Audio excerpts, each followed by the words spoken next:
Ladies and gentlemen, welcome to the Buckets and Birdies podcast.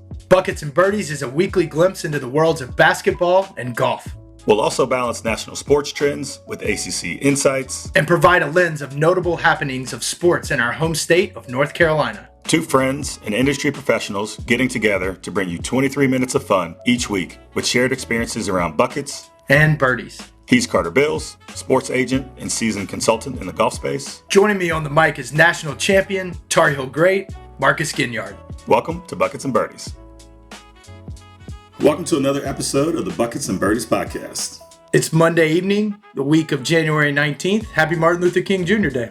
Happy MLK Day, Carter. I am in North Carolina again today in Chapel Hill. I'm guessing you're also in Chapel Hill this week. Where are you at?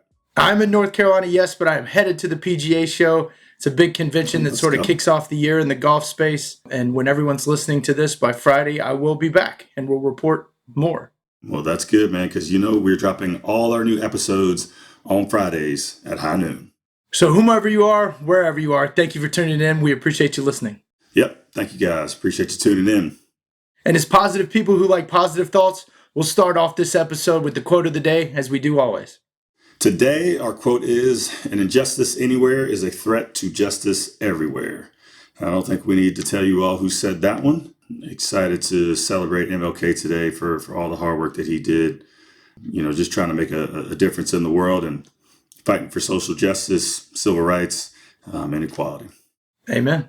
All right, so off the top this week, no surprise, thinking about football. It's not something that I say often, Carter Bills. I do not think about football that often, but we got a lot of big things happening, especially for us here in North Carolina. We've got Drake May, who continues to tear it up on the gridiron. Congratulations to Drake May and the Patriots for continuing on in the playoffs.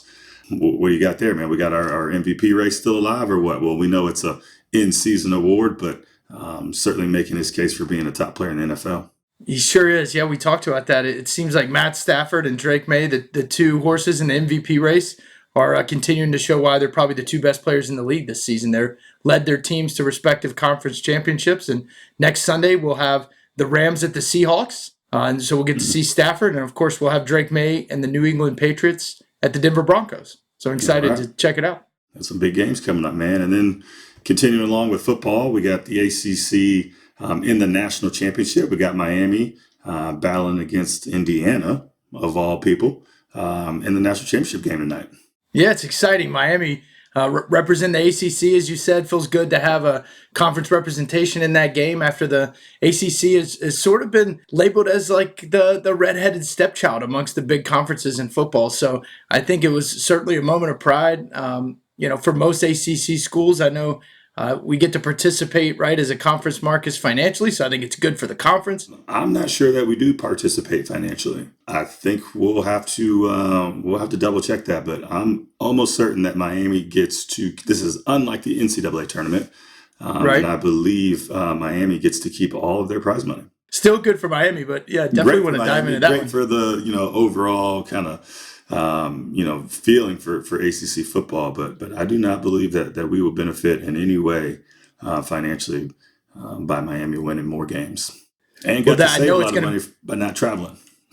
So that's right. Game in Miami tonight. I know that big time players on both sides. We got Carson Beck at the quarterback spot, had a couple of rings with the Georgia Bulldogs, but interesting comments, and I respect his pride and his work ethic. He doesn't really count the championships for him. He says, I need to go earn one on the field, and certainly has a chance to do that tonight. Marcus is the starter, comes with a big-time defense in Miami, and maybe the best running back tandem in the country. They've got Mark Fletcher, number 4, and Shamar Brown, number 6, that are sort of thunder and lightning back there. A big guy and a little guy that really do some work. And I don't know if you got a chance to catch Indiana yet, but Mendoza, the Heisman Trophy winner, is an emotional guy, wears his heart on his sleeve, and is really a leader of that team. Kind of a la the Tim Tebow of the Florida years of our time, but just really seems passionate and has led his team. Man, they've been putting it on people so far in the playoffs. Indiana has. Man, it's going to be a big time game. I'm certainly excited for it.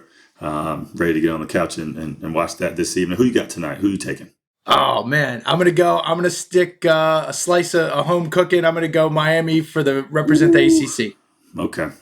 I don't typically love just blindly supporting the ACC. So, I'll just go against the grain here, man. I'm going to go Hoosiers. If we were betting anything, I might have to bet on your side, but I'm going to stand on the line ACC pride tonight and go Hurricanes. But Hoosiers is not a bad bet.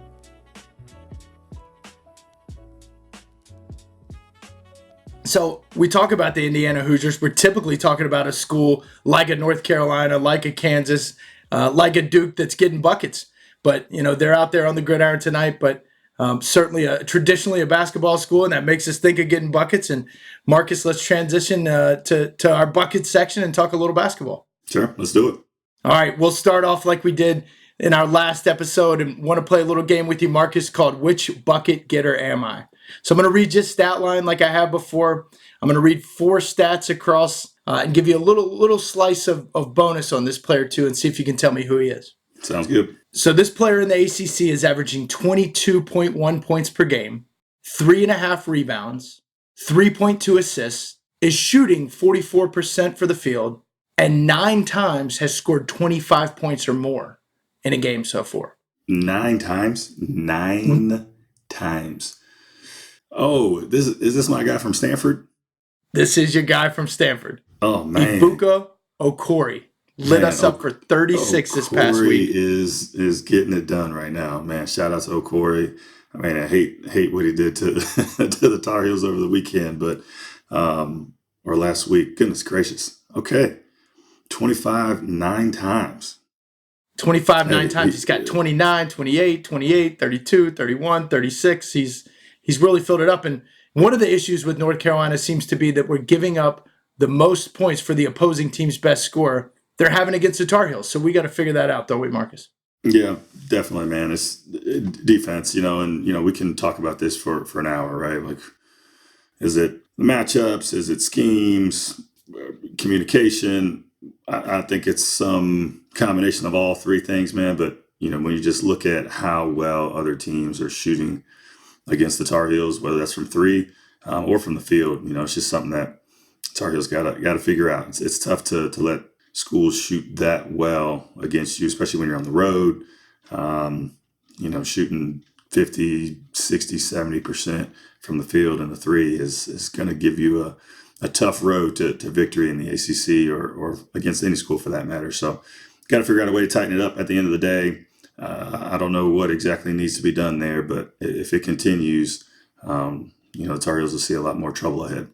Right. The Tar Heels clearly can fill it up, right, Marcus? They scored 90 points at Stanford. We scored 78 points at Cal. Seems to be enough points to typically win a ball game. We've proven we can play defense. I think we played a great defensive game against Kansas at home. And you can keep me honest there on your thoughts. But, man, is it lack of enthusiasm, effort on the defensive end? I know Coach Davis often talks about effort and enthusiasm. It just seems like defensively we're not where we have been, certainly in our better games. What can we do to correct that? Yeah, I think that's the the $1 million question there, right? Like, what do we do? How do we get this going in the other direction? And I think effort's part of it. There was definitely some times where closeouts weren't great. They weren't aggressive. They didn't seem to have urgency around them. We got guys that have made multiple 3s that continue to get open shots. So that's tough to watch. But it sucks to lose and to have 3 games weighing you down already in the ACC. But at the end of the day, there's still plenty of time for them to come together, figure this thing out, and go on a run, and to be able to look back at this time and not really think much of it, right? And this could be a small little bump in the road if things can turn around and turn around quickly. So hopefully, the guys are just thinking ahead and not thinking on this too much. Obviously, we need to use it to get better, but just hopefully find a way to be positive moving forward. This don't have much time to hang our heads, right? You got Wake Forest coming up this week, got UVA coming up over the weekend. There's really no time to be feel sorry for yourself. No, that's right. That's right. So North Carolina currently sits 14-4, 2-3 in the ACC. Duke, on the other hand, took the same California road trip, and to add insult to injury, goes 2-0 against the same 2 schools. Played them opposite that we did. Obviously, Cal and then Stanford. Had a nice game at Cal, and then really ended up putting it on Stanford and won 80-50, Marcus, against the Cardinal. I mean, I just think they're doing a better job of being consistent, especially defensively. And I think they're kind of got their well-oiled machine on offense, and they're really putting a lot of pressure on teams and not making a lot of mistakes, which is, what you see from a typical Duke team. I hate to say it, but that's what we're dealing with, man. And so you're right. It does add a little insult to injury to see them go 2-0. Not many teams have done that on that road trip so far this year. And so, hats off to them, for having a successful trip. And again, that's one of those teams that's not too far in our future. So hopefully, we get some things figured out before we see those guys. That's right. So North Carolina this week, we have Notre Dame at home on Wednesday, and then we go at UVA on Saturday. So the Notre Dame at home game, the Heels come back to Chapel Hill. It feels like a must-win because we can't sleep on any opponent in the ACC. But you go right back on the road to a tough team in Virginia. They've been winning some big-time games here in conference since league play has started as well, Marcus. Yeah, I mean, you're 2-3 in the league, so it's like at this point, you almost feel like every game is a must win. And, you got to get some wins under your belt before you can take a breath at all right now. And so no matter who's up next, it's going to be a big time game for us. That's it. Well, the Blue Devils this week, they will have a game against Wake Forest at home in Cameron on Saturday. They rest until then, and we'll talk about that. That'll be our North Carolina game of the week. We will have Wake Forest at Duke this Saturday, 5:45. Around the ACC as well, Marcus, Wake Forest, obviously we talked about them going to Duke. They won by 1 this past week at Florida State, so a nice win for the Demon Deacons. They sit 11-7, similar to the Heels 2-3 in conference. They also have, before they have to travel to Cameron Indoor Stadium, SMU at home. And as SMU showed the Tar Heels, they're no slouch or team to sleep on either. They're tough. And then as we look at our games to watch in North Carolina this week, and last week we talked a little bit about DJ Smith from Campbell, who leads the CAA in scoring. They went at Elon and actually went week over week at UNCW as well. So 2 games of North Carolina schools on North Carolina schools. Unfortunately ended up in losses for Campbell, but congrats to the Phoenix. Congrats to UNCW on the wins. DJ Smith continues to fill it up. 32 points at Elon, 24 points at UNCW. But you got to win, Marcus. Yeah, I mean, I'm sure he'd rather have the W's, but, great individual performance. But at the end of the day, I think that the ultimate goal is to have your team walk out there a winner. But shout out to DJ Smith. Keep playing, man, and hopefully get some dubs, man. Absolutely. And then the game of the week this week, we talked about Wake Forest at Duke. Cameron Boozer continues to lead that team in all 4 categories. I think they have got a little bit of figuring out to do at the point guard spot. I know, perhaps the Tar Heels do as well, but I think if they could really determine who's going to handle the ball in tighter games, that they're going to even continue to separate themselves. So it'll be interesting to see, does some of their freshmen rise? Is it Caleb Foster, the junior, who's all of a sudden the elder statesman on that team? Who's going to have the ball in their hands to make plays with them? And maybe Wake Forest makes that game a tight game, and let's see what happens. We know they're certainly capable. I think, these games with, the teams from this area, and I know Wake Forest is a little outside of the triangle here, but I'll give them some love as being a local ACC school. I mean, I think, historically those games have always been fun to watch, and I think that there's a great deal of pride between these schools to kind of battle it out for this, this home turf type of vibe. So I'm excited for a good game. I know that Wake Forest is going to be scrappy and they're going to fight to the end, much like they did against us. And so I'm excited for this. And I think that all the teams right now have something to figure out, right? Still relatively early in the ACC campaign, and folks are just trying to, figure out how to, maximize their potential, get all their rotations together, and, figure out who's going to do what, just like you mentioned with Duke in the point guard position. So a lot of teams figuring it out right now, and I think, again, that's what kind of makes some of this so exciting. That's it. The battles are heating up on Tobacco Road. I'm excited to see it.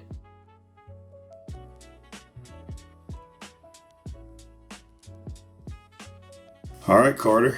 You've been putting me through some games here. So as we transition to birdies from buckets, I got a new game for you. Just to set the stage for everybody, Carter is an absolute nut when it comes to all things sports, but specifically when you start talking about basketball and college basketball, and of course golf. And so, one thing that you and I have done in the past is we've kind of talked about the sports trivia game where I give you a year and you have to tell me who won the NCAA tournament, men's basketball, Right. and who also won the Masters in that same year. And so today we're going to bring that back to life here on the pod. Are you ready? Ready. The year is 1987. My birth year, I think one of the best years out there. 1987. Who wins the NCAA men's basketball national championship and who is the Masters champion in the year 1987? All right, 1987. I'm going to go Indiana Hoosiers. That was Steve Alford, and team led the Hoosiers to victory. I believe over Syracuse, but we'd have to check that. And then 87 at the Masters. I know 86 was Jack at 46 years old. I'm working on my Masters, Marcus. I think 87 might have been Ian Woosnam. Ooh, unfortunate. I missed it. It was Larry Mize. Okay. The Augusta native. The Augusta native, Larry Mize. So I'm working on. I'm working on that. I can get through the 90s with the Masters typically. So working towards the 80s, I'll get better. Honestly, the fact that you had an answer that you felt good about, that feels very respectable from my perspective. I wouldn't have even known where to guess, and I wouldn't have known that was Indiana either. By the way, so I learned some things today. Thank you very much. I appreciate that. There we go. I'll do what I can. All right, cool. Well, that takes us right into birdies. Carter, tell us what's happening in golf this week. Yeah, as we talked about last week, Marcus, the PGA Tour season kicked off at the Sony Open in Hawaii. The Sony Open was won yesterday by Chris Gotterup. Chris, a great young player, only 26 years old, starting his third season on the PGA Tour. Hits it a mile. One of those sounds, Marcus, that other pros, even when the professionals are on the range with them, they just say, wow, because the guy just has a big-time sound and a big-time swing with huge carry. And obviously he proved that he's got the iron game and putting game to go with it. So congratulations to Chris Gotterup. Beats an incredibly strong field for the Sony Open. Again, 4 of the top 10 players in the world there. Fought off a couple guys that were charging late, but ends up winning by 2 strokes and just proved that he's here to stay. That's his 3rd win now for the young player, Marcus, on the PGA Tour. So for this week, we can play Winner's Watch again. Chris Gotterup, with his win this past weekend at the Sony Open, becomes only the 6th player in the last 10 years with 3 PGA Tour wins in their first 70 starts. So Gotterup wins his 3rd in start number 69. There have been 5 other players, Marcus, that have done it in the last 10 years. So 2016 to now, you're going to guess who else has done it. I'll give you their initials. You tell me which winner am I. All right, let's do it. All right, first player, TK. No idea. Okay, Tom Kim. Love Tom Kim. All right. Great player. I think you saw Tom with me together. We were at the Wyndham Championship in Greensboro here in North Carolina where he got his first win. You're right. We did. All right. Shout out TK. Great player. Yeah. Second player, VH. Victor Hovland. Victor Hovland. Nailed it. Way to go. Third player, CM. CM. Don't know.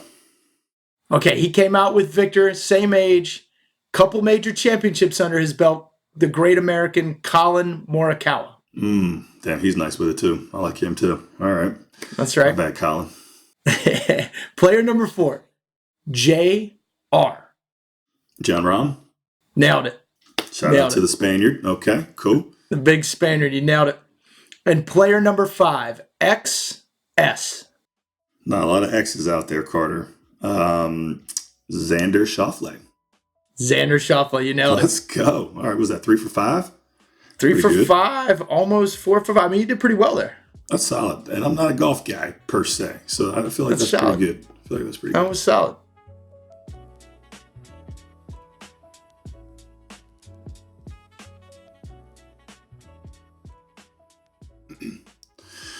All right. Well, 3 for 5. Great way to finish. Carter, that brings us very nicely to our Beyond the Box Score story focus. Everything Marcus and I talk about is Beyond the Box Score, but specifically each week, we dive into a story from the North State Journal's Beyond the Box Score feature in the sports section. The North State Journal is North Carolina's only statewide newspaper. To read more from the North State Journal, check out nsjonline.com. And this week, we bring to you NASCAR. Carter, what happened in the world of NASCAR?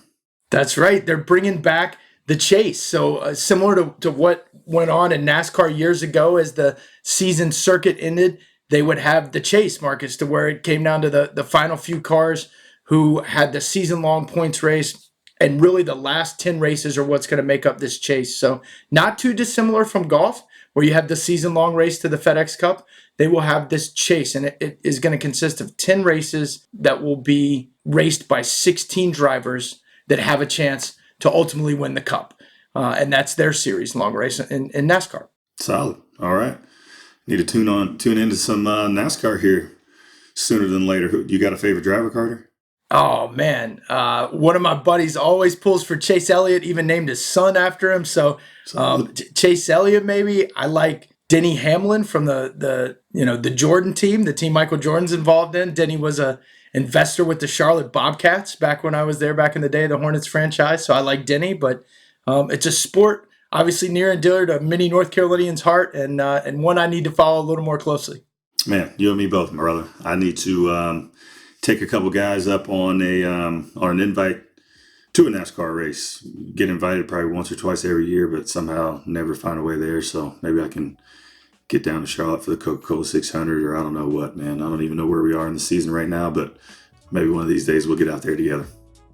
Yeah, they'll just get kicked off here at the Daytona 500 coming up, I believe. But you're right. Yeah, I've never been to one either. So Coca-Cola 600 in Charlotte. I think the All-Star race is typically in Charlotte. I feel like we got to make that happen.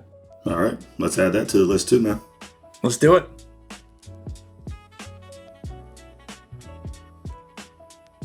Coincidentally, on this date, January 19th, the Tar Heel great Marcus Ginyard did a couple things of note. Do you know what those might be, Marcus? I don't. Known for the defense, you also played a little offense too. On January 19th, once at Maryland, once at Virginia, Marcus Ginyard hit 2 3-pointers in the game. Let's go. I don't know if you knew that. Let's go take a look at those. It's a special day. Hopefully we won. Did we win? Did we win? That's most important, right? See, I knew we were going to get here. Of the games, I think it was 1-1. One was a win, one was a loss. Maryland might have been at home win. Virginia might have been on the road loss. But okay. All right. Hit many 3-pointers in games, but on those 2 occasions you hit 2 3-pointers in the game. Well, that was a good day for me. January 19th. All right. January 19th. I didn't know if you knew it was a good day for you, but you know now. So. I do know now. Thanks for bringing that up, man. Appreciate it. Well, guys, that's all we have for today. Thanks for tuning in to the Buckets and Birdies podcast. That's 23 minutes of our thoughts for you. For Marcus Ginyard, I'm Carter Bills. Catch you next time.